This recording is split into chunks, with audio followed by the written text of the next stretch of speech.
Una carta que nunca debió escribirse, un pasado que arde sin hacer ruido, y una verdad que, de saberse, podría romper más de un corazón.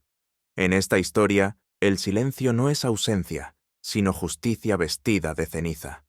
Antes de comenzar, cuéntame desde dónde estás escuchando esta historia. ¿Y qué hora es allí? Escríbelo en los comentarios. Es hora de sumergirse en el misterio.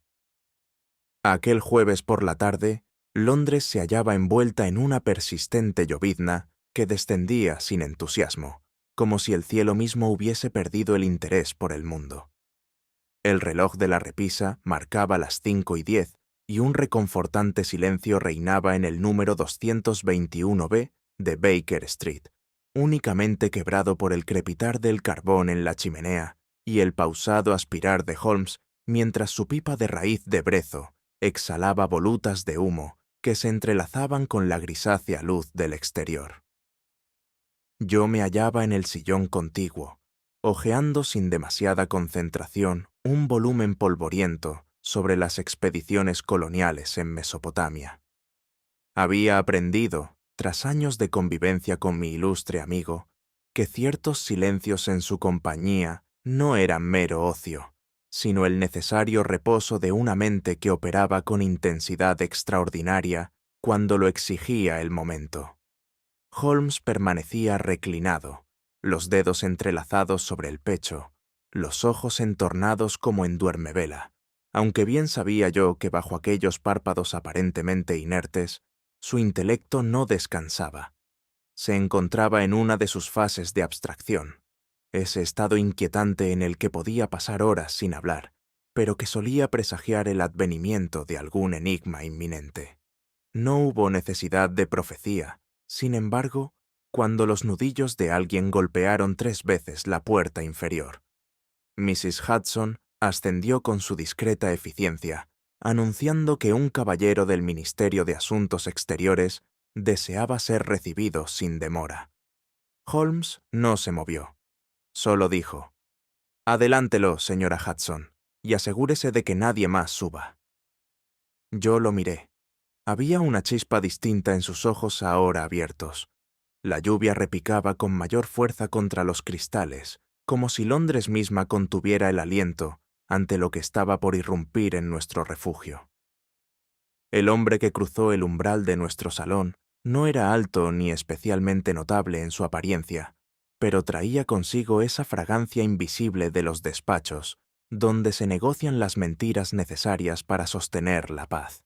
Vestía con corrección administrativa, sombrero oscuro, abrigo sin arrugas y guantes de gamuza aún húmedos por la lluvia. Pero lo que delataba su ansiedad no era su vestimenta, sino el leve temblor con que sostenía su portafolios, como si éste guardara dinamita en lugar de documentos. «Señor Holmes», dijo, tras inclinarse levemente, «mi nombre es Edgar Pilbury. Me envía el Departamento de Correspondencia Reservada del Ministerio».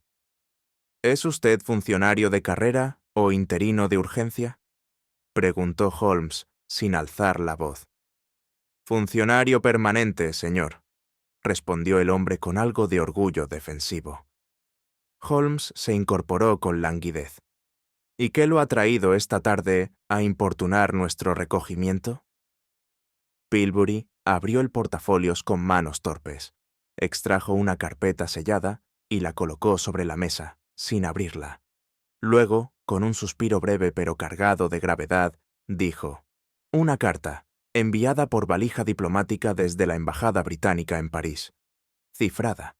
Nunca llegó a su destino». Holmes no respondió de inmediato. Se aproximó a la carpeta, sin tocarla.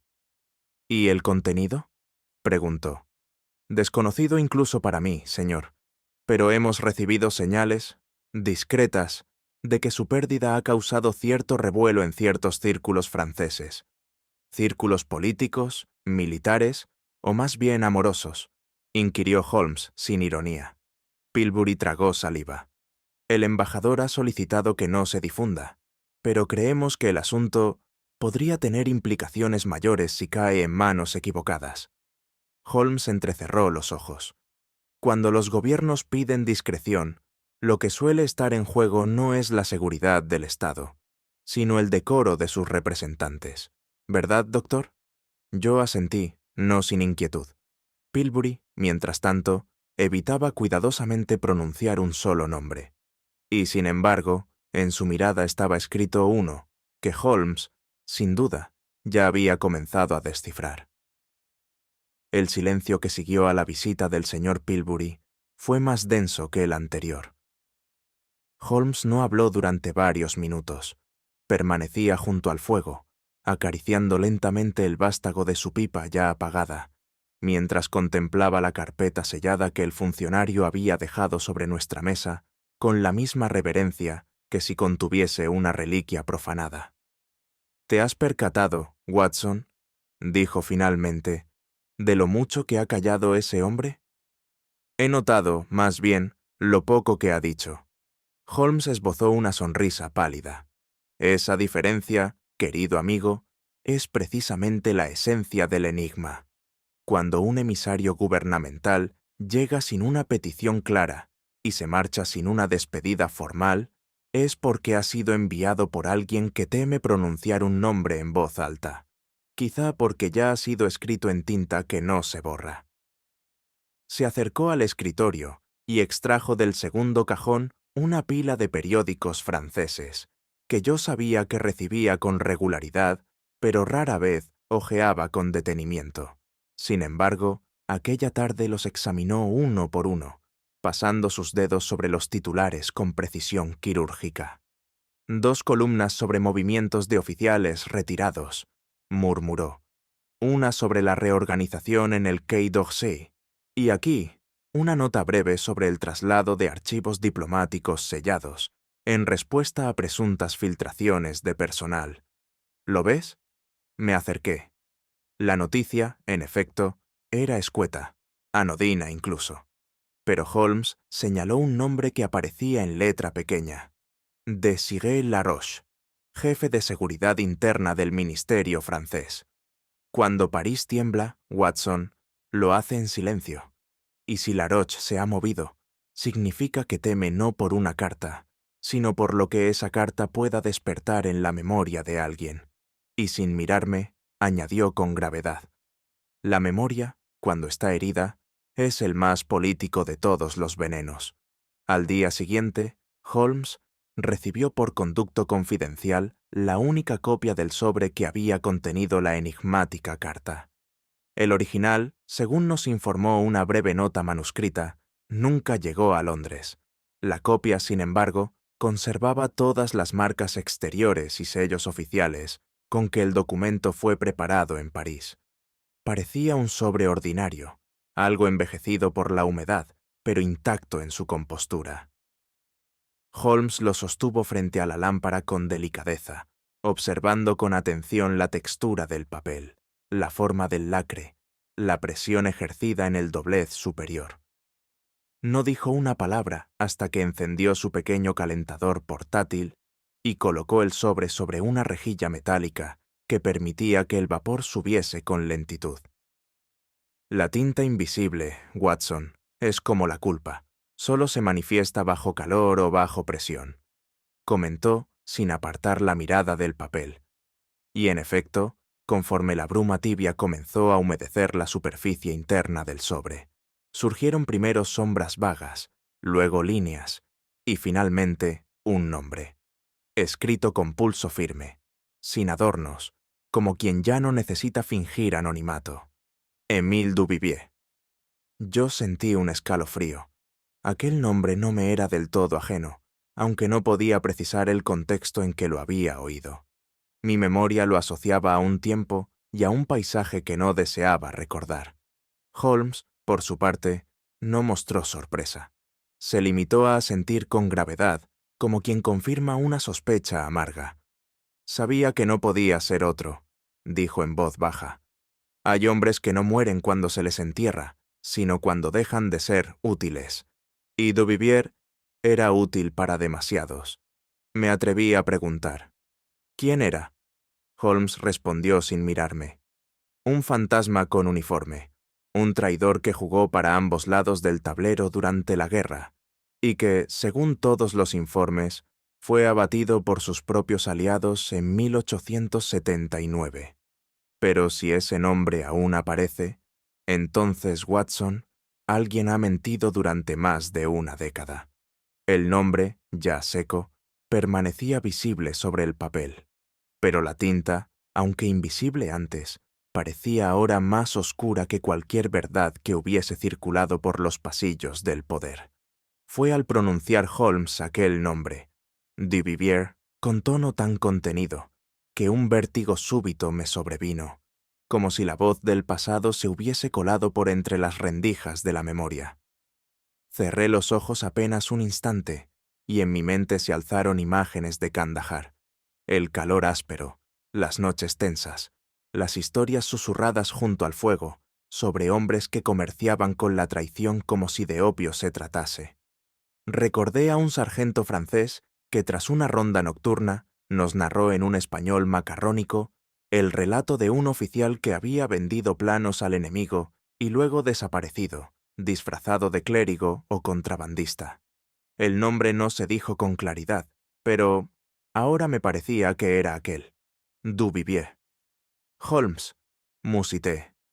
Creo haber escuchado ese apellido durante la campaña. Era un nombre que infundía más miedo que desprecio, y se mencionaba con la misma precaución con la que se menciona una enfermedad contagiosa.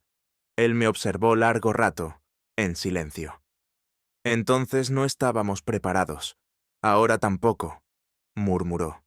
Sus palabras no eran una crítica, sino una constatación filosófica, casi dolorosa. ¿Cree usted que está vivo? Vivo, muerto, escondido, disfrazado. ¿Cuál es la diferencia cuando se trata de alguien cuya existencia entera fue una ficción útil? Respondió con frialdad. Y luego añadió, pero si reaparece, no lo hará por nostalgia ni por venganza.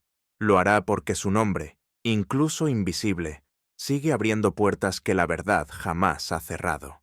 Aquel sobre, aún sobre la mesa, parecía ahora más pesado que un cadáver, y más revelador que cualquier testimonio. No sabíamos aún dónde nos conduciría, pero comprendíamos, con silenciosa inquietud, que el pasado de Europa acababa de llamar a nuestra puerta con sello francés y propósito desconocido. La mañana siguiente nos encontró en la vasta oficina central de correos, situada en Saint-Martin-le-Grand, una estructura de aire severo cuya sobriedad arquitectónica parecía reflejar el carácter implacable de la maquinaria estatal. Holmes, con su paso largo y medido, se dirigió directamente al mostrador de entregas especiales, portando la credencial escrita por el mismo Pilbury la tarde anterior. Fuimos conducidos a una sala secundaria, donde los sobres de correspondencia oficial eran almacenados temporalmente antes de su clasificación final. Allí, un empleado de rostro afilado y modales precisos nos presentó el libro de registros, cuyo grosor delataba el volumen casi sagrado del correo diplomático. Este es el lote correspondiente al día 3 del presente mes, dijo el funcionario con voz monocorde. El sobre que ustedes mencionan figura aquí, aunque fue firmado por alguien cuya rúbrica no reconozco. Holmes examinó el libro sin hablar.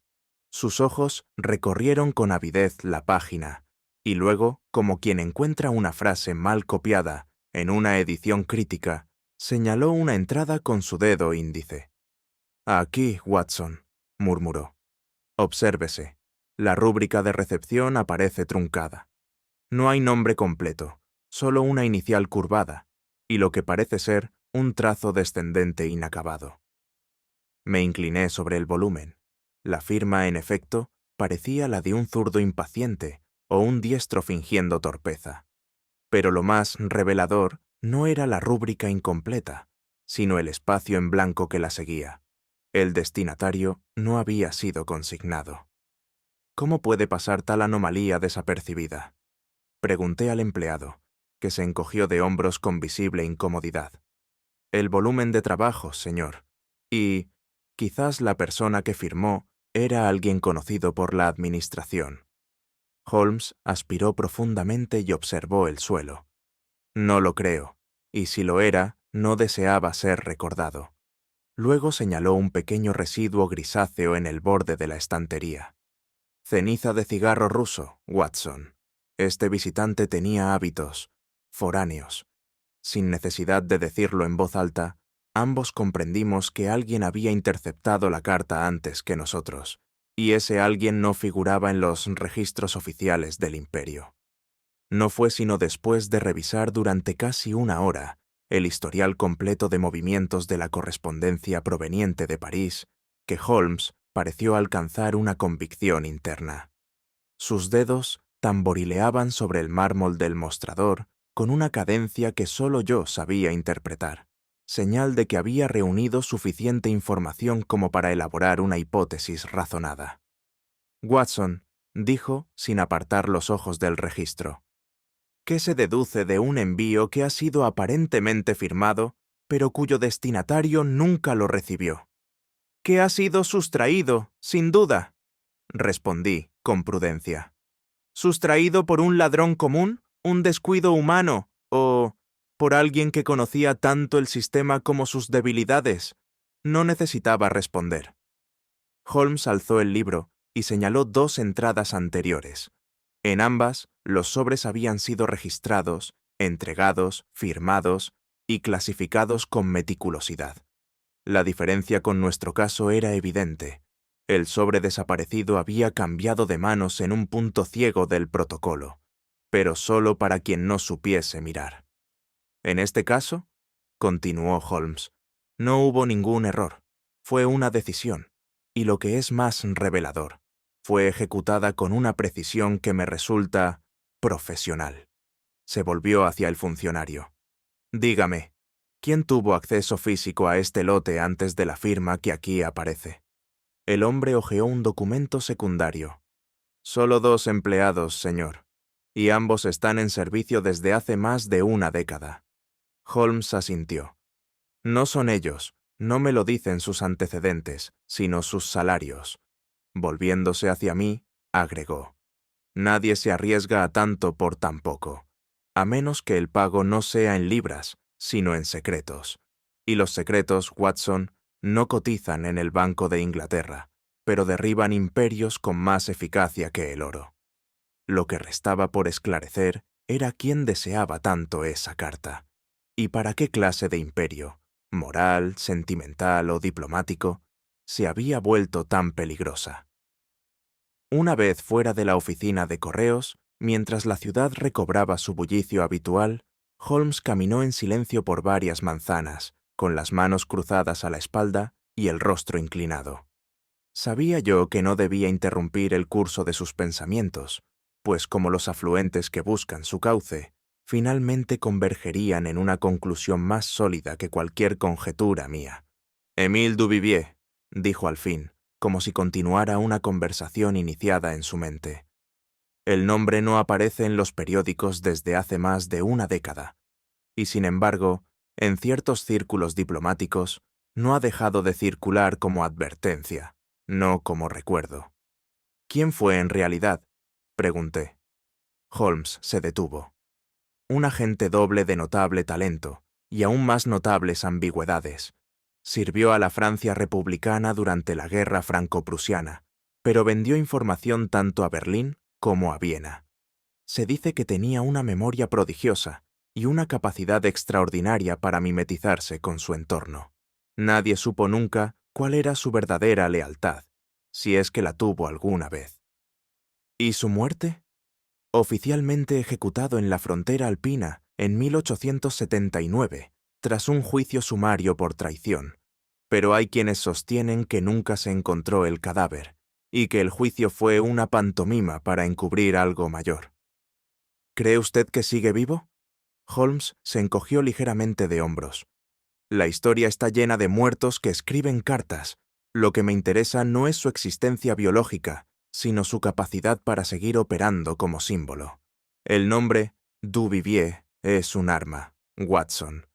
Una que se desempolva cuando lo racional no basta, y lo emocional comienza a erosionar las estructuras del poder. Me estremecí. Había algo inquietante en la idea de que un hombre borrado por la historia pudiera volver a escribir su nombre, no con tinta, sino con consecuencias. Holmes pareció leer mis pensamientos y añadió: «Cuando el pasado llama, no lo hace desde el cementerio, sino desde el escritorio de alguien que aún necesita venganza».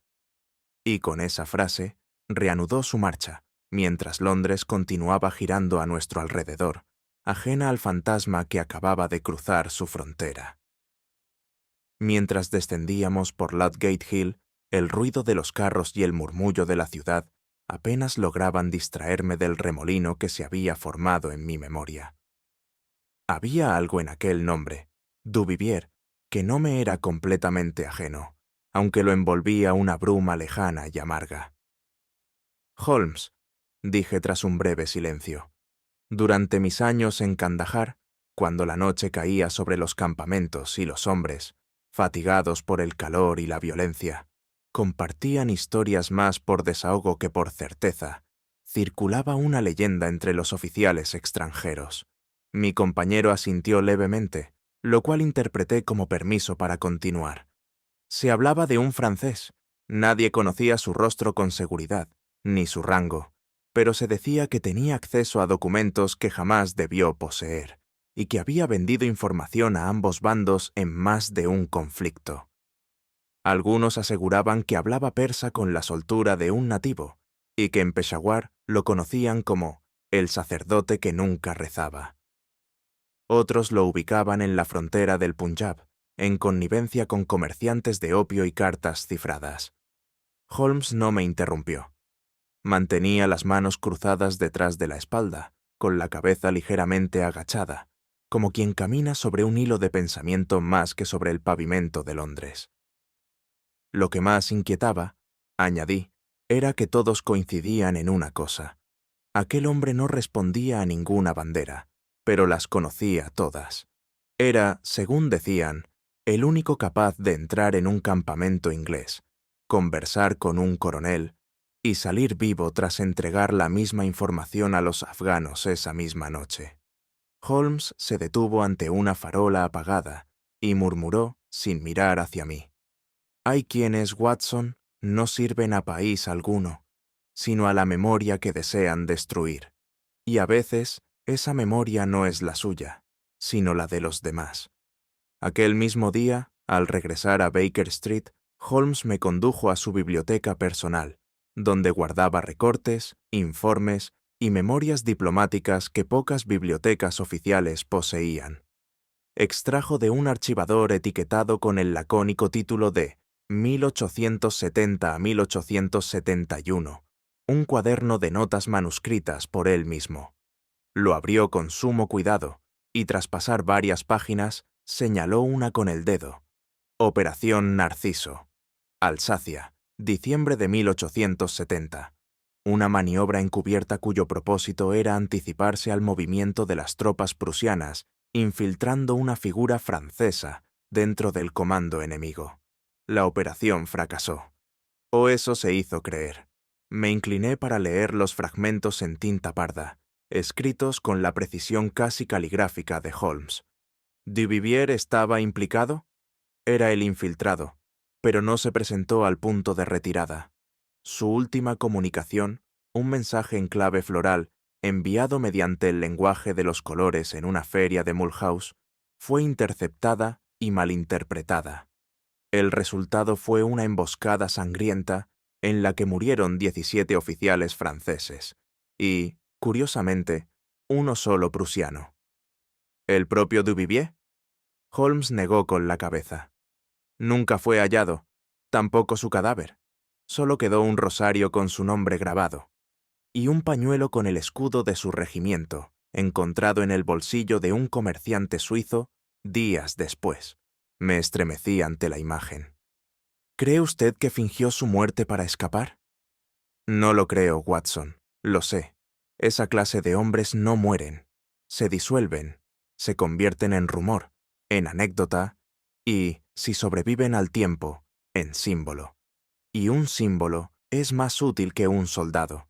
No necesita dormir, ni comer, ni obedecer. ¿Y qué utilidad podría tener ahora? Si está escribiendo de nuevo, murmuró Holmes, cerrando el cuaderno con lentitud, es porque hay alguien que aún cree en él, o peor aún, que aún le teme. Poco antes del anochecer, Holmes y yo descendimos en silencio las escaleras de nuestra residencia para cruzar hacia el club de lectura del Dr. Anstruther, donde aquella noche se discutía un texto sobre la decadencia moral en las embajadas europeas. Holmes, sin embargo, no parecía tener intención de participar en debate alguno. Caminaba con ese paso contenido que precedía a sus horas de mayor actividad mental. No el andar de quien divaga, sino el del sabueso que ya ha captado el olor de la presa. Tras cruzar Portland Place, se detuvo junto a la verja de una casa deshabitada y se quedó allí, mirando un punto indefinido en el cielo. «Watson», dijo, sin apartar los ojos de aquella nada concreta. ¿Alguna vez has pensado en lo que significa que alguien, cuya muerte fue certificada, regrese por medio de una carta?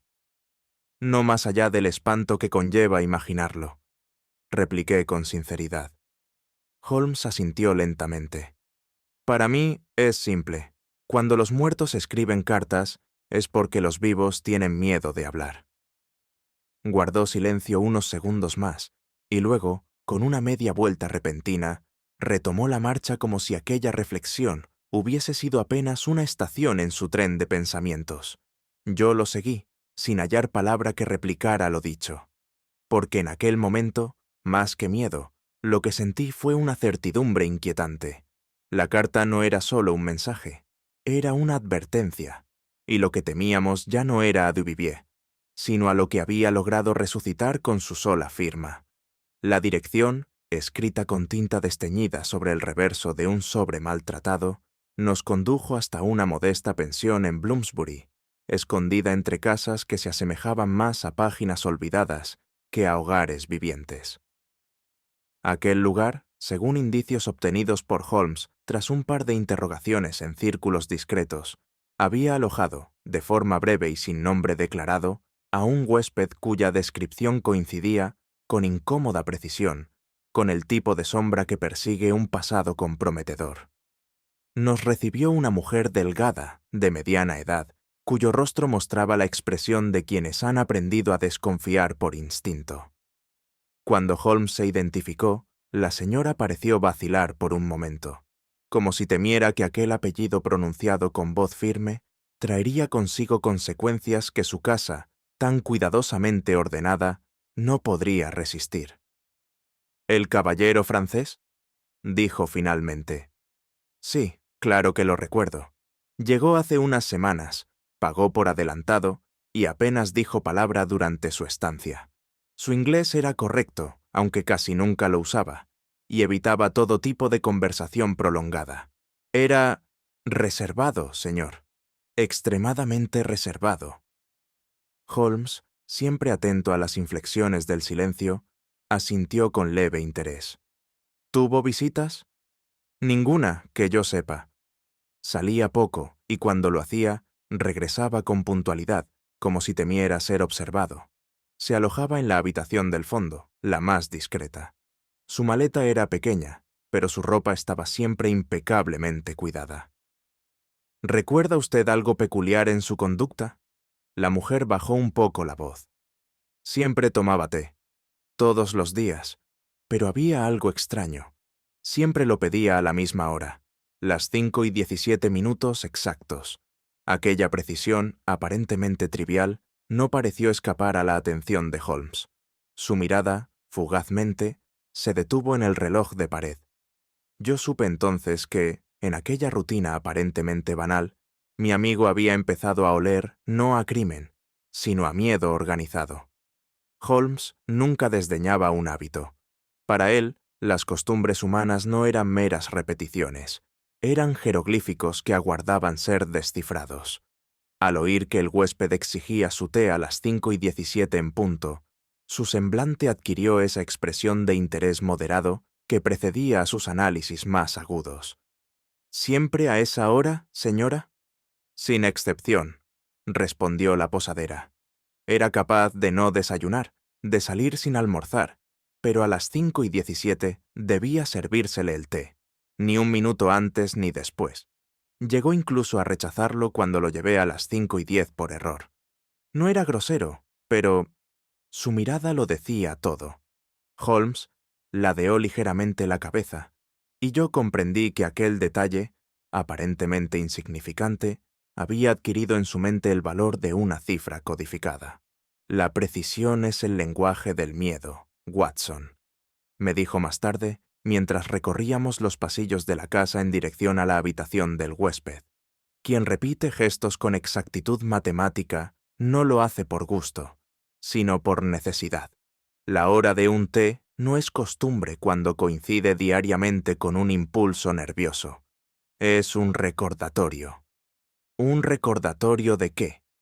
Quizá de lo que aún no ha ocurrido, o de lo que no debe volver a ocurrir. Me estremecí ante la posibilidad de que aquella taza diaria, lejos de ser consuelo, fuera penitencia. Y, en efecto, todo en aquella habitación parecía confirmar que el hombre que allí se hospedó no estaba descansando, sino esperando. La señora nos condujo hasta el cuarto donde se alojara el caballero francés. Al entrar, nos recibió un silencio que no parecía mera ausencia, sino un eco detenido de lo que había sido ansiedad continua. La habitación, pequeña y funcional, conservaba el orden que solo un fugitivo deja tras de sí. Ni caos ni olvido, sino una meticulosa ausencia de huella. La cama, tendida con pulcritud, no mostraba signos de sueño reciente. La ventana estaba cerrada, y no había ropa colgada, ni perfume residual, ni pertenencias olvidadas. Todo indicaba que la partida había sido voluntaria, pero no por ello prevista con antelación. «Encontramos esto ayer por la mañana», dijo la señora, entregando un sobre lacrado sin remitente. Holmes lo examinó. No estaba abierto. ¿Fue entregado después de su partida? No, señor. Llegó la misma tarde anterior. Lo dejamos en su mesilla, pero por la mañana seguía allí, sin tocar. Holmes guardó silencio. Deslizó el sobre entre sus dedos con extrema delicadeza. Yo vi su rostro endurecerse apenas un instante. Sin abrirlo, lo acercó a su nariz y olfateó con atención. Papel francés, de buena calidad. La tinta es reciente. Y el lacre, Watson, lleva el mismo símbolo que vimos en el sobre interceptado por el ministerio. Comprendimos, sin palabras, que aquella habitación no había sido abandonada, había sido evacuada. El huésped no se marchó porque hubiera cumplido su propósito, sino porque lo esperaba en otro lugar, y esa carta, aún sellada, era su señal de que el pasado volvía a buscarlo. Tras una revisión minuciosa del cuarto, Holmes se detuvo frente a la chimenea. Sus ojos se afinaron al contemplar el interior ennegrecido por el hollín, donde un débil círculo de ceniza reciente indicaba que algo había ardido allí, aunque no del todo. Sin decir palabra, tomó las pinzas metálicas del atizador y con una precisión digna de cirugía, extrajo varios fragmentos de papel chamuscado que yacían entre las brasas apagadas. Los depositó sobre una hoja limpia del escritorio de la habitación. El aire se volvió más denso, como si el silencio respetara la solemnidad del hallazgo. Holmes se inclinó sobre los restos y comenzó a ordenarlos con paciencia. Pese a su fragilidad, algunos trozos conservaban líneas de escritura, y uno en particular llamó nuestra atención. Una franja oblicua, ennegrecida en los bordes, donde aún podía leerse con claridad una inscripción latina, de caligrafía firme y ceremonial. Noli me tangere. Aquella frase, no me toques, retumbó en mi memoria con ecos religiosos y connotaciones simbólicas que no escaparon al entendimiento de mi compañero. Evangelio de Juan, dije, casi en susurro. Las palabras que Cristo dirige a María Magdalena tras su resurrección. Holmes asintió lentamente. Un mensaje que encierra no solo distancia, sino sacralidad. No me toques, porque ya no pertenezco a este mundo. O quizá porque hacerlo implicaría consecuencias. Se giró hacia mí con una expresión grave. No es una advertencia cualquiera, Watson.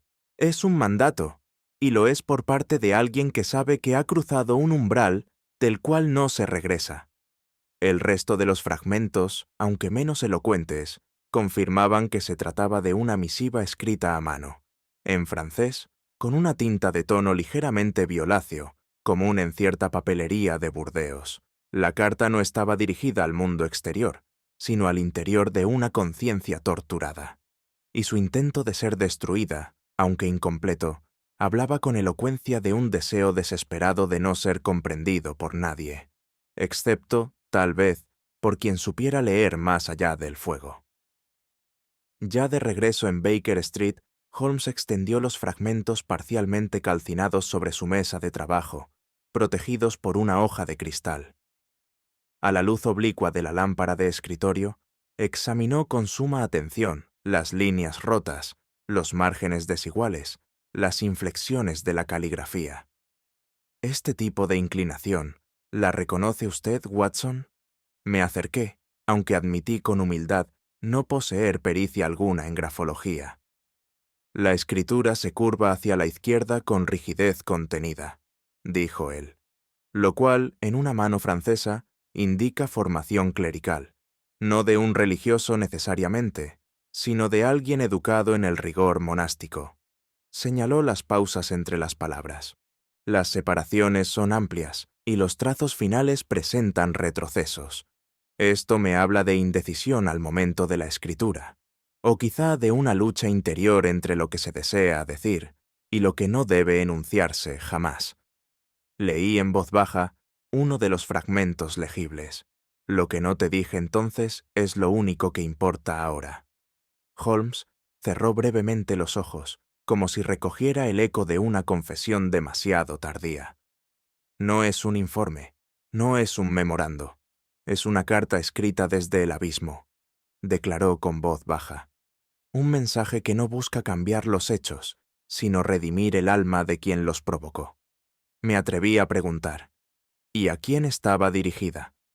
A alguien que no está, respondió, o a alguien que no podrá responder. Y por eso el autor ha preferido que la carta se convierta en humo antes que en prueba. Guardó silencio un instante y añadió, las cartas verdaderamente peligrosas no son las que revelan secretos de Estado, sino las que revelan verdades del corazón. Y sobre la mesa, entre los trozos de papel morado, la frase «noli me tangere» seguía brillando, como si se negara a ser olvidada.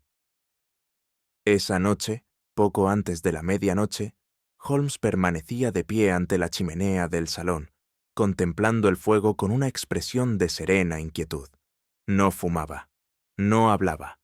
Solo sostenía entre los dedos un pequeño fragmento del papel hallado en la pensión, que el calor no había consumido del todo.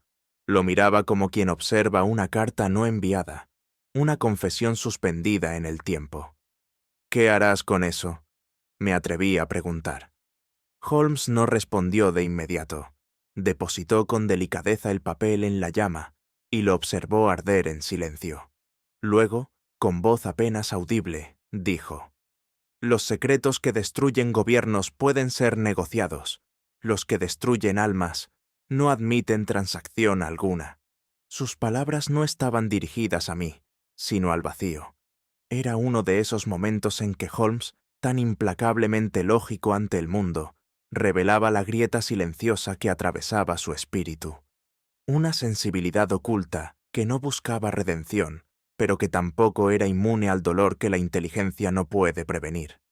Comprendí entonces que aquel caso ya no era, para él, una cuestión de Estado, sino una herida abierta en algún lugar del alma humana, y que lo que ardía en la chimenea no era papel, sino una posibilidad que nunca pudo escribirse completa. Aquella mañana, Holmes me pidió que retrasara nuestras habituales visitas médicas y no recibieras a ningún paciente en el piso inferior. No me explicó la razón, pero su mirada era la de quien espera no una respuesta, sino una confirmación largamente anticipada. A la hora señalada, un hombre de edad avanzada fue introducido por Mrs. Hudson con la discreción que solo los años pueden perfeccionar. Llevaba una bufanda oscura y un sombrero de ala baja, y su mirada, fría pero no impersonal, parecía recorrer la habitación con la exactitud de quien, incluso en el exilio, no ha olvidado los códigos del arte y del miedo. «Monsieur de Marville», dijo Holmes, estrechándole la mano con cortesía medida. Su carta era suficientemente sugerente para justificar esta reunión. El aludido, cuya voz aún conservaba restos de una antigua elegancia parisina, nos explicó que había sido director de una galería privada en el distrito séptimo de París antes de emigrar discretamente a Londres tras ciertos incidentes diplomáticos no especificados. «Vengo a usted, señor Holmes, no por temor personal, sino por respeto a la verdad», dijo el hombre, tras cerciorarse de que la puerta estaba cerrada. «El nombre que ha reaparecido en ciertas cartas, Duvivier, no es un error. Yo lo vi, con mis propios ojos, hace 3 semanas, en Marylebone». «¿Está seguro?» «Tan seguro como un hombre puede estarlo al ver un rostro que creía enterrado hace 15 años y reconocerlo al instante, a pesar de la barba y del bastón». Holmes no pestañeó. ¿Utilizaba ese nombre? Numberse hacía llamar a André Laval, pero al saludar a un anciano que pasaba por su lado, cometió un error. Utilizó una frase en dialecto alsaciano que solo Duvivier empleaba, una expresión que no se enseña, se arrastra desde la infancia. Aquella frase, no revelada aún, fue suficiente para que Holmes se incorporara con lentitud, como si una pieza del tablero acabara de reclamar su posición en la partida. Esa misma tarde nos dirigimos a una pequeña galería de arte situada en un recodo discreto de Bloomsbury, una de esas instituciones que, aunque abiertas al público, parecen diseñadas para que solo entren quienes conocen de antemano lo que desean encontrar. Holmes no explicó del todo su razonamiento, pero comprendí que el nombre André Laval había sido asociado, por ciertos círculos, con una serie de adquisiciones privadas cuyo rastro se diluía siempre en intermediarios. Al cruzar la entrada, fui recibido por una atmósfera que no tenía nada de ostentosa, pero sí de cuidadosamente construida. Las paredes, pintadas de un gris neutro, albergaban retratos de época, naturalezas muertas y escenas románticas sin autor declarado. Sin embargo, Holmes no parecía interesado en las obras. Su atención se centraba en los marcos. «¿Qué ve, Watson?», preguntó con tono inquisitivo. «Polvo, sombras, arte que no conmueve», respondí, un tanto perplejo. Holmes señaló 3 cuadros ubicados en diferentes puntos del pasillo. «Observe los marcos, no las pinturas. En estos 3 hay mellas, no fruto del desgaste ni del descuido, sino colocadas en lugares simétricos y casi idénticos en profundidad». Me acerqué. En efecto, la moldura inferior de cada uno de esos cuadros presentaba una imperfección triangular, como si una gubia hubiese dejado su huella con extrema precisión. «¿Qué sugiere eso?», pregunté. Holmes esbozó una leve sonrisa. «Una señal, un lenguaje. Alguien ha dispuesto estas marcas no como defectos, sino como signos. Quien los entiende sabrá dónde mirar, y más aún, a quién mirar». Entonces comprendí. En aquella galería no se exponía arte, sino claves, y cada visitante, sin saberlo, era observado más que observador. Holmes se volvió hacia mí y musitó. «En este lugar, Watson, las miradas no parten de los retratos, sino de los marcos que los encuadran. Lo que está oculto no es la imagen, sino el propósito». Avanzamos por el estrecho pasillo con la cautela de quien camina no entre pinturas, sino entre mensajes velados. A cada paso, Holmes se detenía frente a un nuevo retrato, casi todos de mujeres elegantemente ataviadas en trajes del Segundo Imperio, y sin prestar demasiada atención al rostro representado, examinaba con meticulosidad los bordes dorados de cada marco. «¿Qué tienen en común estas mujeres?», preguntó. Observé durante algunos segundos, Sus rostros eran distintos, aunque semejantes en su expresión contenida. Pero más allá de sus miradas vacías, comencé a notar un patrón: las posiciones. Están colocadas a la misma altura, con igual distancia entre ellas, respondí. Exacto. Y mire ahora los marcos de las que tienen una marca. Holmes señaló 5 cuadros.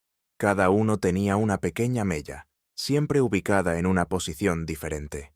Esquina superior izquierda, lateral derecho, centro inferior, y así sucesivamente.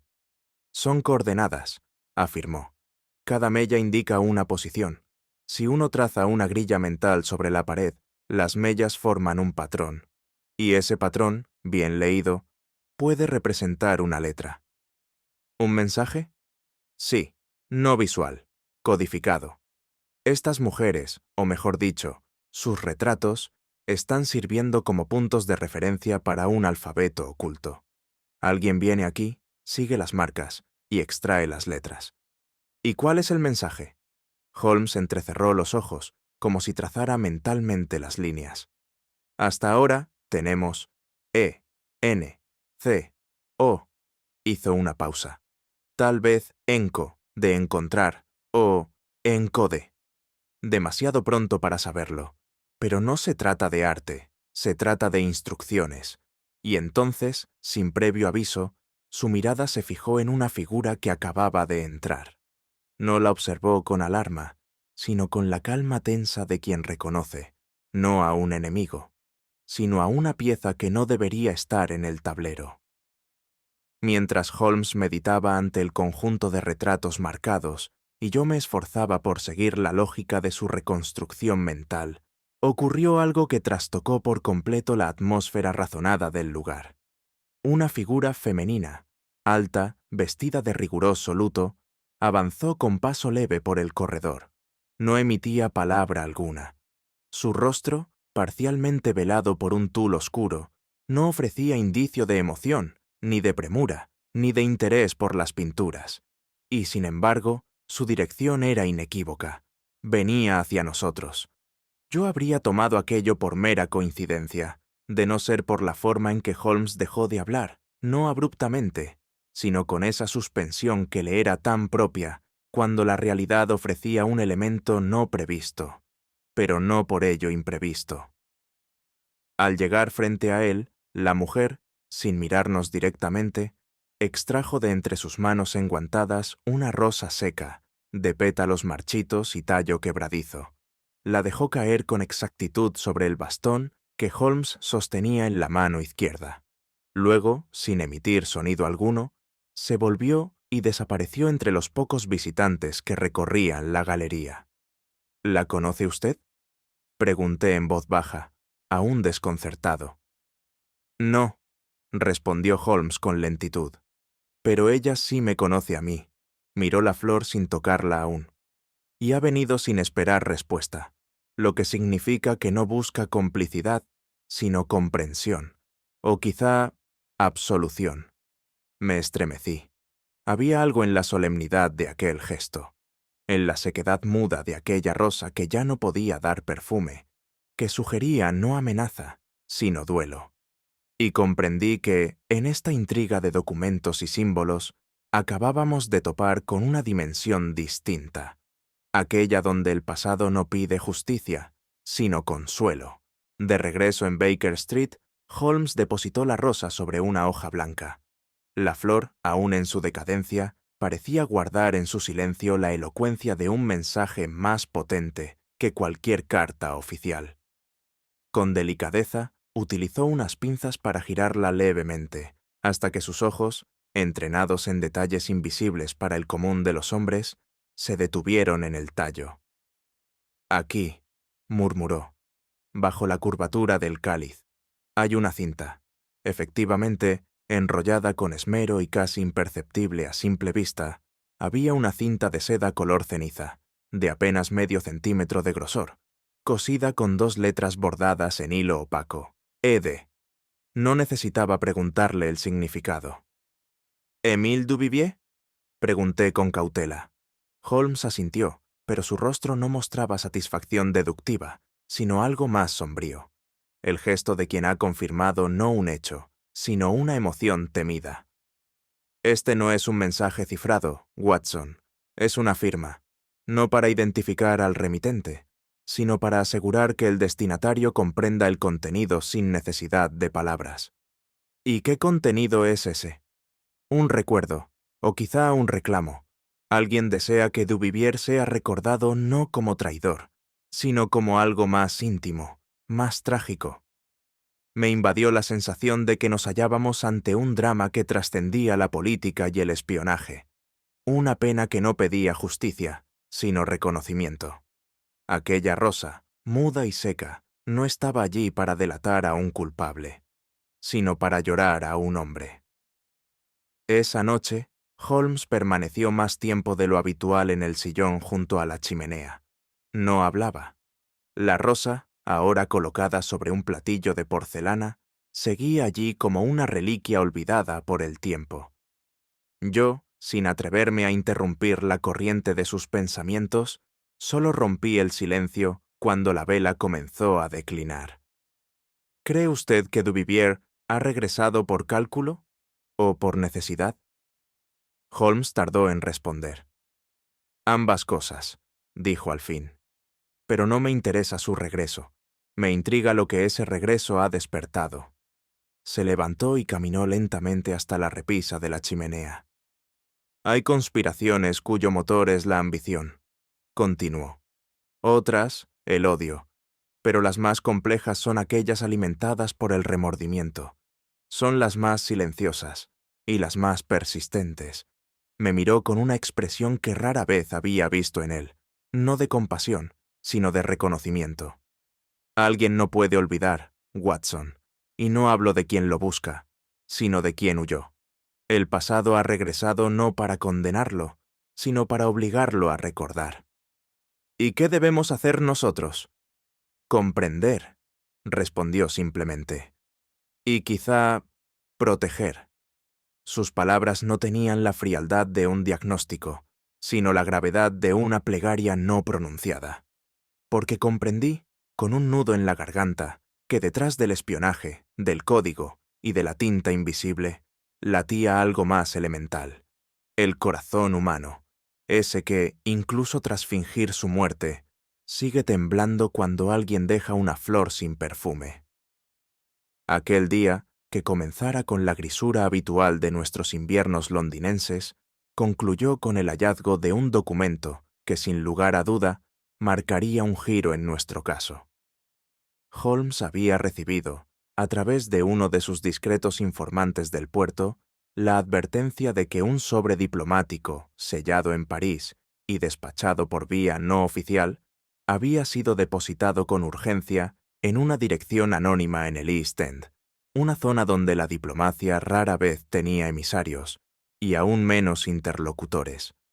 El sobre, que Holmes obtuvo mediante medios que consideró innecesario explicarme, y que yo, por respeto a su método, no pregunté.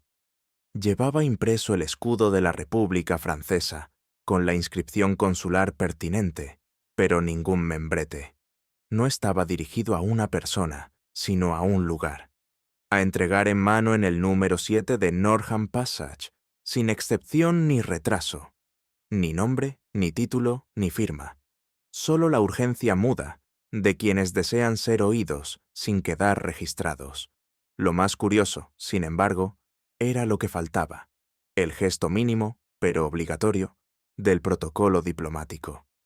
Ninguna fórmula de cortesía, ninguna referencia de origen, ni siquiera la inicial de un remitente. Holmes lo sostuvo entre sus dedos con esa gravedad que reservaba a las pruebas verdaderamente delicadas. Una carta que viaja sin remitente, murmuró, no busca respuesta, sino obediencia. Lo colocó sobre la mesa y extrajo una lupa. En la esquina inferior derecha del reverso había una mancha imperceptible, una leve presión del papel, no fruto del transporte, sino de una firma arrancada, quizás quemada, un acto deliberado. ¿Qué esperas encontrar?, pregunté. Una confesión, respondió Holmes con voz grave, pero no redactada por voluntad, sino impuesta por los hilos invisibles del pasado. Y así comenzó una noche que ninguno de los dos olvidaría. La noche cayó sin que Holmes se levantara una sola vez de su silla. No tocó su violín, no pidió tabaco, no aceptó té. Solo mantuvo ante sí el sobre abierto y el contenido extendido, como un cirujano que examina una herida aún sin sutura. Me encontraba yo en el rincón opuesto de la sala, fingiendo leer un tratado médico cuya primera página no abandoné en horas, pues mis ojos estaban más atentos al lenguaje de sus manos que al de mi texto. El documento, en apariencia simple, contenía una única hoja, pero lo que la hacía compleja no era la extensión, sino la estructura. La caligrafía era irregular, como si quien la hubiese escrito hubiese sido interrumpido a intervalos frecuentes. Las frases carecían a veces de verbo, a veces de sujeto, y en ocasiones presentaban saltos de lógica que hubieran confundido a cualquier lector común. No así a Holmes. «Esto no es un mensaje para ser leído», dijo, más para sí que para mí. «Es una confesión escrita con las reservas de quien aún no se permite hablar en voz alta». Pasó a comparar ciertas palabras con una pequeña libreta donde conservaba muestras caligráficas de diversos personajes históricos. Luego señaló un grupo de símbolos, 3 pequeños puntos ubicados al margen de algunas frases, como si señalaran pasajes destacados o peligrosos. «¿Reconoces esta disposición?», me preguntó, pasándome el papel. «¿Es Morse?» «Modificado. Es una variante que usaban ciertos agentes franceses en la década del 70. Un sistema de énfasis emocional cifrado. Los puntos no indican letras, sino intensidad del contenido».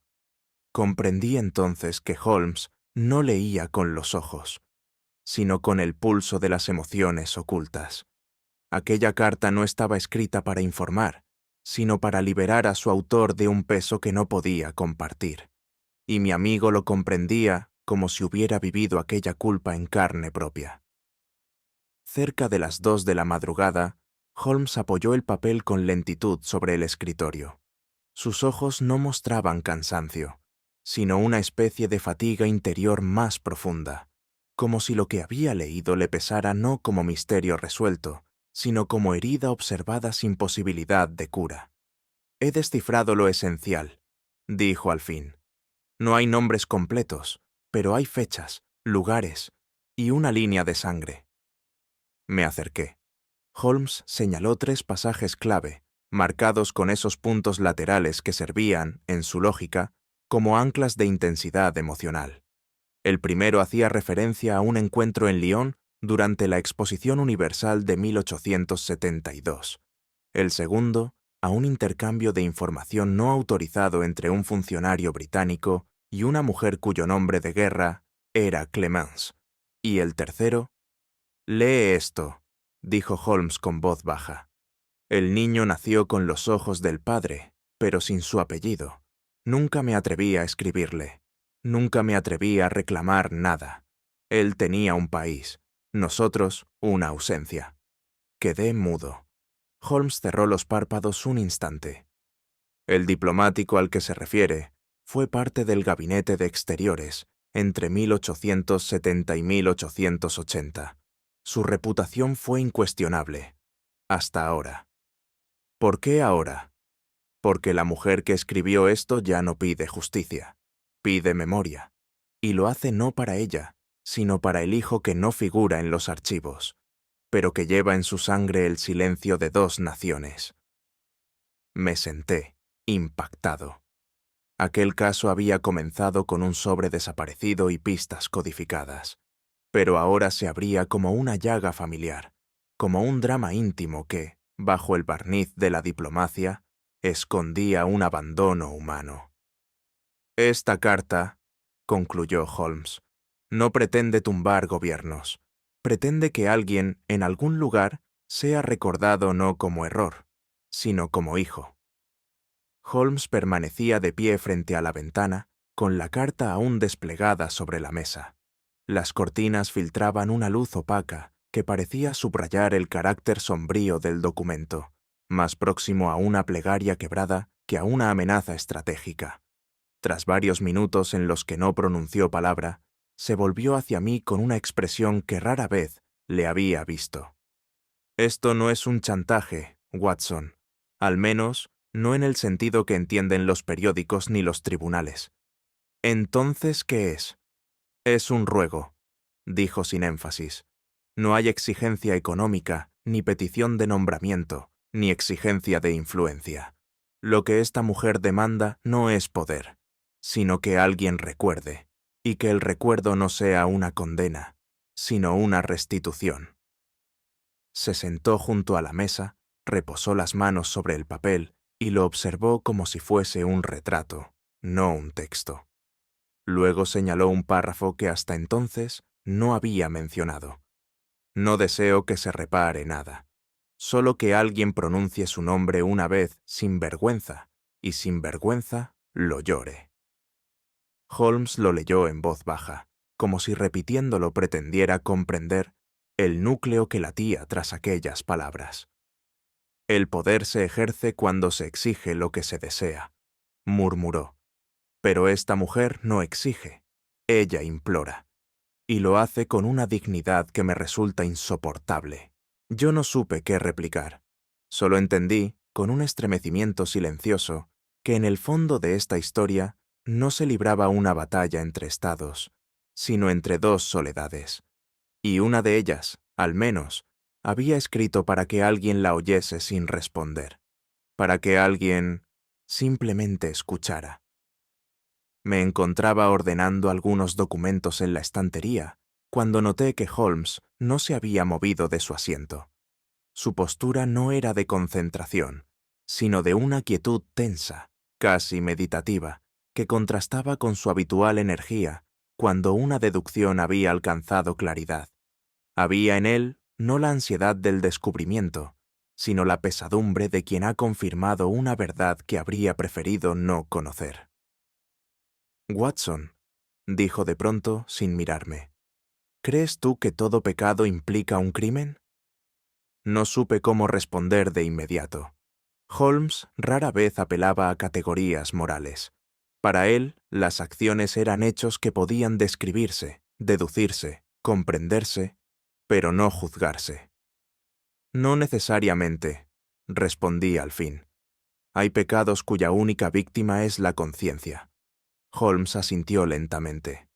Y sin embargo, dijo con voz queda, son los más difíciles de expiar, porque no hay tribunal que los absuelva, salvo uno mismo. Se levantó y comenzó a caminar por la estancia. Esta mujer, prosiguió, no ha cometido delito, tampoco el hombre al que escribe. Su error fue más profundo, amar sin cálculo en un mundo donde todo afecto se mide por su conveniencia. Ese es el verdadero crimen, y no figura en los códigos penales. Me conmovió oír en su voz no ironía, ni juicio, sino una piedad contenida. No todos los pecados son crímenes, Watson, repitió, pero algunos crímenes solo pueden nacer del miedo a un pecado no cometido.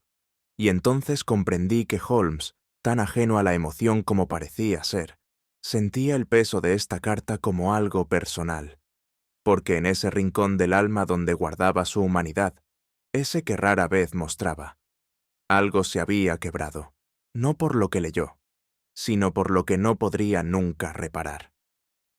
Holmes dobló con extremo cuidado la hoja, como si temiera que el peso del silencio encerrado en esas palabras pudiese desgarrarla. Luego la colocó en una carpeta de cuero oscuro, no junto a sus documentos legales ni sus archivos sobre casos pendientes, sino en el cajón más alto, aquel donde guardaba lo que yo llamaba, en mi fuero interno, su archivo de imposibles. ¿No la entregarás al ministerio? Pregunté, no con reproche, sino con auténtica incertidumbre. No, respondió con serenidad. El ministerio busca culpables. Esta carta no los ofrece. Solo les daría razones para destruir un nombre. O dos. Se acercó a la ventana. La niebla de la madrugada empezaba a elevarse como una confesión muda de la ciudad. Hay verdades, Watson, que cuando se disfrazan de amenaza no lo hacen para dañar, sino para llamar la atención de quienes no supieron mirar a tiempo. ¿Y si vuelve a escribir? No lo hará. Lo que tenía que decir ya fue dicho, no con gritos, sino con una rosa seca, un nombre bordado y una culpa que ha cruzado décadas, idiomas y fronteras sin pasaporte. Una culpa que no pertenece ni al amor ni a la traición, sino al silencio. Volvió a su sillón y en su rostro vi la paz resignada de quien ha comprendido que, en ciertos casos, el deber del detective no es revelar, sino preservar. Esta carta, dijo finalmente, no fue escrita para mí, pero he sido designado, sin saberlo, como su último lector, y acaso su único testigo. Y mientras el amanecer se insinuaba tímidamente entre los tejados de Baker Street, supe que no todo misterio se resuelve. Algunos, sencillamente, se escuchan y se guardan. Era ya entrada la noche cuando subimos al expreso con destino a Dover. La estación de Charing Cross exhalaba ese hálito singular de las despedidas que no se pronuncian, un aroma indefinible de carbón, salitre y secretos arrastrados entre maletas. Recuerdo haber comentado a Holmes que el clima era impropiamente cálido para el mes de octubre, a lo que él respondió con una mirada que no acusaba el tiempo, sino la tensión subyacente que parecía haber empapado el aire mismo. «No es el clima lo que sofoca esta noche, Watson», dijo al fin. «Es la proximidad de una verdad que ha huido demasiado tiempo y cuya sombra está a punto de tocar a su autor». Yo, aún sin conocer con certeza a quien perseguíamos, percibía en mi amigo esa inconfundible resolución que precedía a sus confrontaciones más delicadas. Él no portaba carpetas, ni papeles, ni su inseparable lupa. Solo una carpeta delgada en su bolsillo interior y un cansancio apenas disimulado en las comisuras de los ojos. Era como si supiera de antemano que aquella empresa no demandaría pruebas, sino palabras cuidadosamente elegidas. Nos instalamos en el penúltimo vagón, desde donde Holmes vigilaba con sutileza el movimiento del tren y de los pasajeros que, uno a uno, ocupaban sus compartimentos. Su mirada se detuvo con interés particular en un caballero que subía sin ayudante, cargando un maletín de cuero envejecido y evitando la vista de los empleados. Iba vestido con la sobriedad de un comerciante cualquiera, pero su andar revelaba premura, y su rostro, aunque parcialmente oculto por un sombrero bajo, no pudo ocultarle a los ojos de Holmes. «Ha llegado el momento, Watson», susurró con voz grave. «El pasado ha comprado boleto esta noche, pero no sabe que ya viaja con nosotros». No me tomó mucho tiempo, tras el comentario de Holmes, reconocer al hombre que ocupaba el tercer compartimento de primera clase. Era, sin duda, el mismo sujeto que semanas atrás había residido discretamente en la pensión de Camberwell, donde el misterio de la carta comenzó a tejer sus hilos más turbios. El bigote cuidadosamente recortado y el vestuario mercantil no bastaban para borrar el matiz trémulo de sus pupilas, ni aquella rigidez de los hombros que es patrimonio de quienes viajan huyendo, no viajando. «¿Lo reconoce, Watson?», me preguntó Holmes con una serenidad que me desconcertó. «Es él», respondí sin vacilación. «El huésped que jamás salía por la puerta principal y que pedía su correspondencia sellada con lacre negro». Holmes asintió, pero no hizo ademán alguno de acercarse. En su lugar, tomó su reloj de bolsillo, observó la hora con gesto mecánico y luego cerró la tapa con un chasquido seco. «Aún no es tiempo. Cuando se pretende salvar lo que queda del honor de un hombre, no se debe irrumpir, sino llamar con cortesía». «¿Y si huye de nuevo?» «No huirá. Esta noche, lo que lleva en su maleta no es oro ni documentos, sino la necesidad de confesarse ante alguien que no lo condene. Y yo, aunque no soy sacerdote, puedo ofrecerle algo mejor: comprensión sin indulgencia, justicia sin escándalo». Supe entonces que no perseguíamos a un delincuente, sino a un alma exiliada de sí misma. Fue casi al cruzar Ashford cuando Holmes, con su habitual calma, se levantó y golpeó suavemente la puerta del compartimento número 3.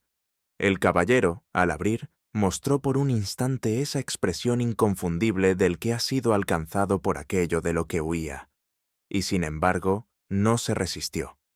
Nos invitó a pasar sin pronunciar palabra. Lo que siguió fue menos una confrontación que una conversación entre ruinas. Holmes no alzó la voz, ni formuló acusaciones. Habló, sí, pero con ese tono que empleaba cuando deseaba rescatar una verdad en peligro de desaparecer entre las sombras del remordimiento. «Usted sabe quién soy», dijo Holmes, «y por qué estoy aquí. Pero no he venido a detenerle. He venido a comprender por qué eligió el silencio, cuando pudo elegir la verdad». El hombre, a quien omitiremos su nombre por respeto a sus descendientes, respondió con una voz quebrada por los años y la culpa. Habló de una pasión prohibida, de un hijo no reconocido, de una traición que no lo fue del todo, y de una carta que no pretendía destruir un imperio, sino solo recordar que él también amó, y perdió. Holmes lo escuchó en silencio, con los dedos entrelazados sobre el bastón. «¿Y qué hará usted ahora?», preguntó el hombre al fin. «Eso depende de lo que esté dispuesto a entregar a cambio del olvido que pide», dijo Holmes. «No tengo interés en humillarle, pero hay un niño que nunca supo su apellido, y una mujer que murió sin justicia. La dignidad, señor, no se mendiga, se reconstruye». Cuando salimos del compartimento, sentí que el peso del tren ya no estaba solo en sus ruedas, sino en los nombres no pronunciados que viajaban con nosotros hacia la costa. Llegamos a la estación de Dover cuando el reloj marcaba las 6:10 de la mañana.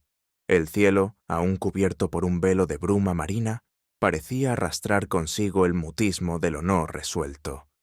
Los vagones se vaciaban lentamente, uno a uno, bajo la inspección distraída de los revisores, y el bullicio de los porteadores apenas alcanzaba a perturbar el denso silencio que flotaba en torno al compartimento número 3. Holmes fue el primero en advertirlo. La puerta del compartimento estaba entreabierta, pero ningún viajero emergía de su interior. Sin apresurarse, empujó el panel con la yema de los dedos, y yo lo seguí con un presentimiento que aún no podía formular en palabras. El asiento donde se hallara el caballero, la noche anterior, estaba desocupado. No había equipaje, ni rastro de prisa. Tan solo, sobre el cojín de terciopelo, un pliego doblado con torpeza, en cuyo dorso, Holmes reconoció de inmediato una caligrafía incierta, pero inconfundible. «No lo vieron bajar», musité. «¿Es posible que se haya esfumado?» «Nadie se esfuma, Watson», respondió Holmes con gravedad. «Algunos simplemente encuentran una puerta que los demás no ven». Tomó la nota con una delicadeza que rozaba lo reverente y la guardó sin leerla aún, como si presintiera que su contenido no exigía inmediatez, sino recogimiento. Por un instante me pareció que Holmes contemplaba no el asiento vacío, sino el hueco que deja la conciencia cuando se libera de su propio peso. «No hay huida en esto», añadió tras un breve silencio. «Solo un desenlace que eligió permanecer fuera del espectáculo».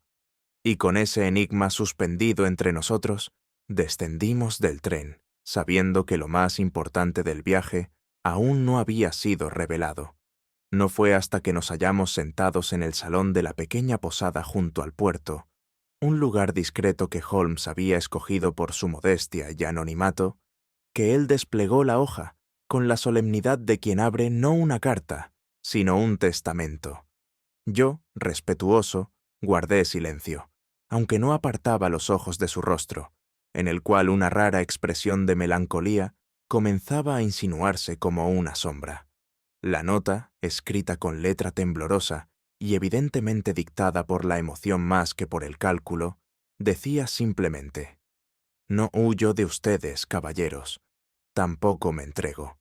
Solo he querido que alguien escuchase mi verdad sin convertirla en sentencia. Mi delito no fue el secreto, sino la esperanza. la absurda esperanza de que el pasado no lastimase a quienes nada sabían de él. He vivido con la culpa no de lo hecho, sino de lo callado. Que Dios me juzgue, si aún queda juez para los que amaron en silencio. Holmes leyó en voz baja, una vez, y luego volvió a leer en silencio, sin levantar la vista. Cuando al fin dejó caer la nota sobre la mesa, no pronunció palabra alguna durante varios minutos. Yo, aunque intrigado, no me atreví a interrumpir el curso introspectivo de sus pensamientos. ¿Y bien?, pregunté finalmente, con voz queda. No hay bien, Watson, dijo con tono pausado. Hay únicamente una forma distinta de comprender lo que no puede deshacerse. ¿Debemos buscarlo? Holmes negó con la cabeza. ¿Para qué? ¿Para devolverlo al castigo o al olvido? No, mi querido amigo, esta carta no es una confesión ni una absolución. Es un epitafio, y uno no profana un epitafio cavando bajo él. Sentí entonces que el caso estaba cerrado, pero no por falta de pruebas, sino por una especie de respeto profundo hacia la condición humana, que Holmes rara vez mostraba de forma tan transparente. A veces, concluyó, la única justicia posible es dejar que la memoria siga su curso sin empujarla. Y yo, que había sido testigo de muchas victorias de la lógica, comprendí por primera vez que también el silencio, cuando es elegido con dignidad, puede ser una forma de verdad. El retorno a Baker Street tuvo el sabor insípido de aquellas jornadas que, aunque culminan sin peligro ni escándalo, dejan en el alma una sedimentación sutil de lo incompleto. La niebla londinense nos recibió sin preguntas, como si la ciudad, acostumbrada a los secretos, reconociera en nuestros gestos el lenguaje silencioso de lo no dicho. Holmes se despojó del abrigo con parsimonia, colgándolo con un ademán casi ritual junto a su sillón predilecto. La carta, cuidadosamente resguardada en el interior de su chaqueta, fue depositada sobre su escritorio con una delicadeza que no me pasó desapercibida, como si, al hacerlo, liberara un peso más espiritual que físico. Se sentó entonces, sin pronunciar palabra, y encendió su pipa con la meticulosidad de quien busca en el humo una forma de evasión. El fuego en la chimenea crepitaba con una cadencia firme y melancólica.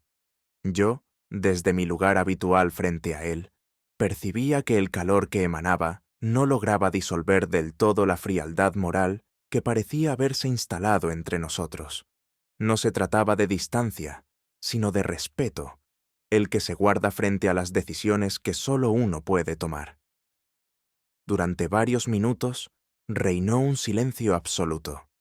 Podría decir que era el silencio del descanso, pero mentiría.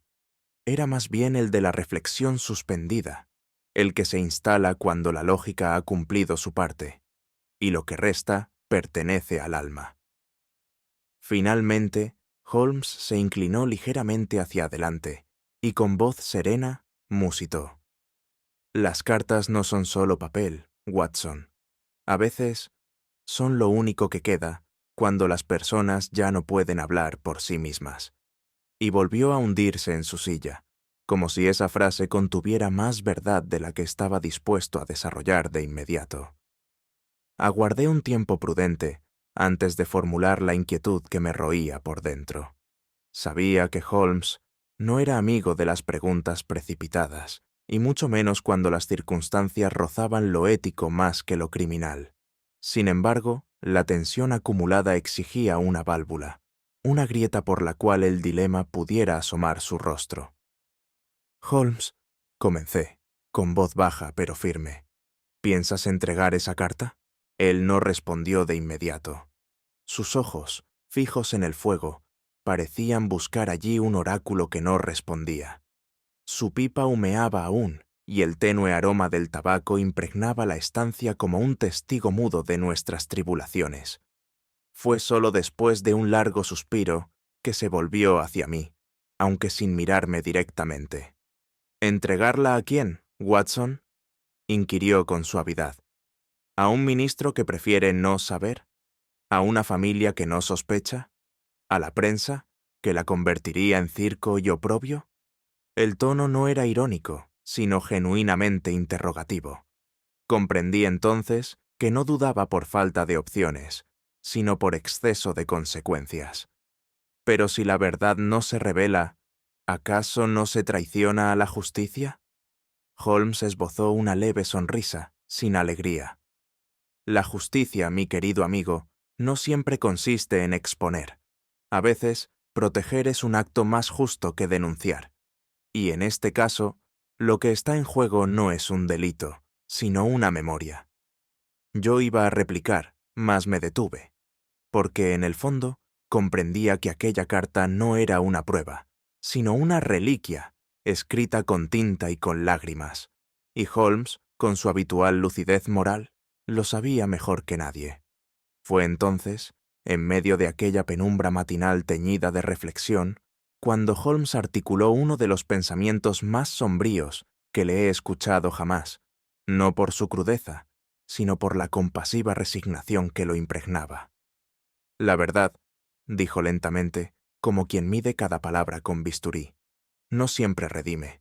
Hay ocasiones en que, al revelarse, no ilumina, solo quema. Yo permanecí en silencio, pues intuía que no hablaba únicamente de la carta, sino de algo más vasto y antiguo, de todas aquellas verdades que él mismo había rescatado del fango para descubrir, al final, que eran cargas más que liberaciones. ¿Y no es nuestro deber, como hombres de razón, sacarlas a la luz? Holmes me miró entonces, por fin, y en su mirada había algo que no sabría describir sino con la palabra fatiga. El deber de la razón, Watson, es discernir, y cuando se discierne que una verdad solo servirá para prolongar el sufrimiento sin corregir nada, ¿acaso no se convierte en crueldad? Su sentencia me dejó perplejo. Me había acostumbrado a verle desenmascarar impostores, perseguir asesinos y refutar coartadas con una tenacidad inquebrantable. Pero nunca le había visto contemplar la posibilidad, la necesidad, de callar. Entonces, ¿qué harás?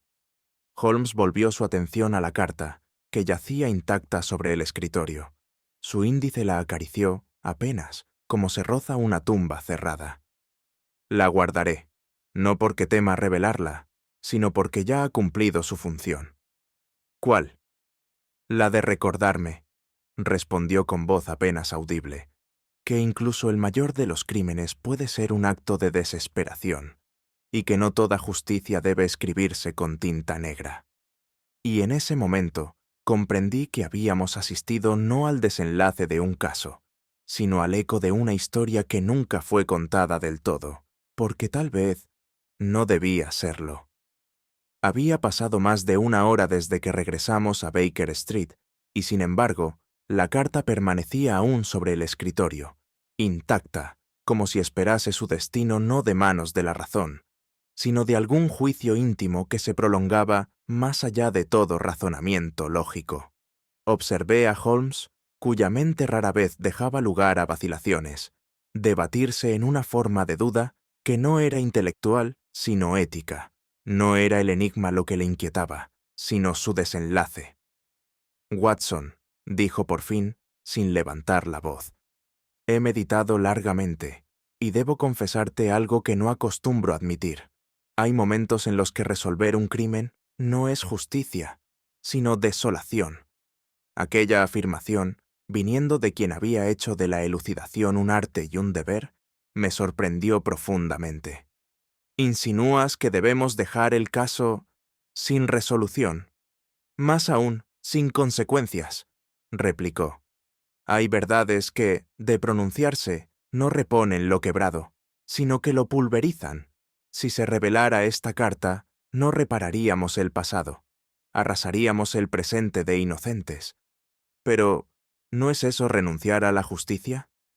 Holmes se inclinó hacia mí con mirada grave. La justicia, como la medicina, no puede ejercerse sin discernimiento. ¿Curarías tú una dolencia si el remedio destruyese al paciente? No supe qué responder, porque en esa analogía residía toda la crudeza del dilema. La carta no era ya una prueba, sino un fragmento de vida suspendida entre la expiación y el daño irreparable. Holmes lo comprendía con una lucidez que dolía. A veces, Watson, prosiguió con voz apagada, la compasión exige más valentía que la ley, y el silencio más coraje que la denuncia. La carta seguía allí, muda, pero cargada de todo aquello que un tribunal jamás podría entender. Amor no confesado, vergüenza noble, memoria viva. Y ante todo ello, ni Holmes ni yo podíamos convertirnos en verdugos disfrazados de jueces. No hubo ceremonia, ni palabras solemnes, tan solo un momento exacto, y quizás irrepetible, en el que Holmes se levantó de su silla, tomó la carta con una lentitud reverente y se acercó a la chimenea encendida. Yo lo observé en silencio, consciente de que aquel gesto encerraba una sentencia mayor que cualquier fallo judicial. El papel, al tocar las llamas, no protestó. No crujió ni chisporroteó. Ardió con una calma extraña, como si supiera que su tiempo había concluido y que su mensaje ya había sido leído por el único destinatario que podía comprenderlo. Holmes no apartó la mirada mientras se consumía, y yo, por mi parte, no pude evitar fijarme en las volutas de humo que se alzaban lentamente, como si el aire se tornase escriba de una historia que debía contarse, pero no con palabras. Durante unos instantes me pareció que el humo formaba figuras caprichosas, una silueta encorvada, una flor marchita, tal vez unos labios entreabiertos en un adiós que nunca llegó a pronunciarse. Era, sin duda, producto de mi imaginación, exacerbada por la tensión moral de los días recientes.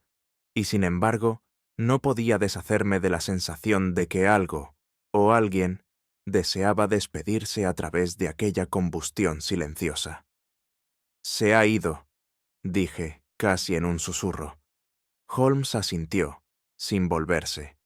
Y con ella, Watson, se ha ido también nuestra responsabilidad. ¿Crees que alguien más sabrá lo que contenía? No, dijo con firmeza. Pero la conciencia, mi querido amigo, no necesita testigos para saber cuándo ha hecho lo correcto. Las cenizas se acomodaron entre los leños como una caligrafía apagada. El humo persistió unos segundos más antes de desvanecerse, y yo, mientras lo veía disiparse, comprendí que aquella historia no se olvidaría jamás, aunque nadie la contase. En mi diario, donde he consignado tantos triunfos de la razón y tantas derrotas del engaño, reservé unas líneas discretas para este caso que no tuvo nombre, culpable ni sentencia, porque, a pesar de su aparente inacción, fue uno de los más significativos que he compartido con Sherlock Holmes. No fue la lógica lo que nos detuvo, ni la ausencia de hechos comprobables. Fue algo más profundo, una comprensión serena de que la verdad, cuando deja de sanar, se convierte en herida, y que, en ciertos casos, la justicia se ejerce no hablando, sino sabiendo callar.